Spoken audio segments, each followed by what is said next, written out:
Hello everyone, in today's video, I'm going to show you how to get a voice changer on Meta Quest 2, Quest 3, and Quest 3S. First, ensure your Quest headset is powered on. Then, make sure it's connected to Wi-Fi and updated to the latest firmware. Now, on your PC or Quest browser, find a VR-compatible voice changer app like Voice Mode VR or similar. Open apps require you to install a PC and a link to Quest for in-game use.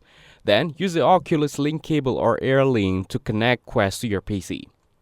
This allows VR apps to route audio through the voice changer. After that, open the voice changer app on PC or VR interface. Here, select your input device, either the microphone from your Quest headset or an external mic.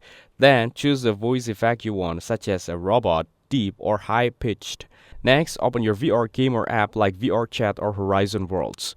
In audio settings, set the input device to the voice changer app. Then, test by talking, and your voice should now have the effect applied in real time. Finally, adjust volume, pitch, and effect intensity for clarity. Make sure other players can hear you clearly.